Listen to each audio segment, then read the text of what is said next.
नागपुर में सोमवार शाम भड़की हिंसा के बाद आज शुक्रवार का दिन है, रमजान का समय चल रहा है और इसको लेकर पुलिस प्रशासन हाई अलर्ट पर है। हालांकि कल शाम सिक्योरिटी रिव्यू के बाद 2 इलाकों से कर्फ्यू हटा लिया गया, लेकिन उसके अलावा अगर हम बात करें तो 6 इलाकों में अभी भी कर्फ्यू बरकरार रखा गया है। उसमें सिर्फ 2 घंटे की ढील दी गई है, 2 बजे से 4 बजे के बीच में। लेकिन उसके अलावा अलग जो 3 इलाके हैं जिनमें सबसे ज़्यादा हिंसा देखी गई, उसमें कोतवाली तहसील और गणेश पेट के इलाके आते हैं। उसमें कर्फ्यू में कोई ढील नहीं दी गई है। इस वक्त मैं शिवाजी चौक पर मौजूद हूं, जहां से हिंसा की शुरुआत हुई थी। सबसे पहले भीड़ इकट्ठा हुई थी। अगर यहां की तस्वीरें हम आपको दिखाएं तो आप देख सकते हैं कि पुलिस बैरिकेडिंग और पुलिस की डिप्लॉयमेंट जो है वो लगातार यहां पर आपको बरकरार दिखाई देगी। किसी भी तरह की ढील इस इलाके में नहीं दी गई है कर्फ्यू में, यानी कि तीसरे दिन भी कर्फ्यू बरकरार रहने वाला है। पैन करके हम आपको शॉट यहां पर चौक के चारों तरफ दिखाएंगे तो आपको आगे पुलिस की गाड़ी खड़ी दिखाई देगी, वहां भी बैरिकेडिंग है।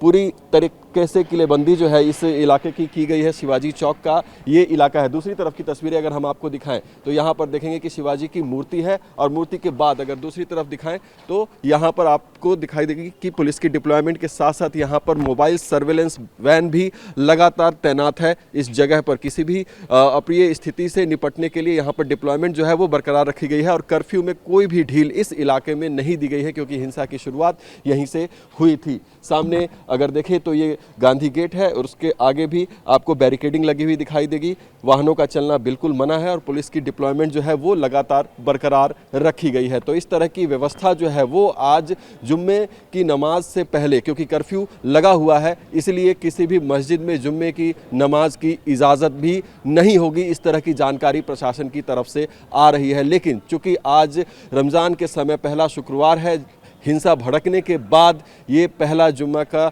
दिन है, उसको लेकर प्रशासन हाई अलर्ट पर है कि अगर किसी भी तरह की गैदरिंग कहीं पर भी होती है तो उसे सख्ती से पेश आएगा प्रशासन। इस तरह की जानकारी सामने आ रही है।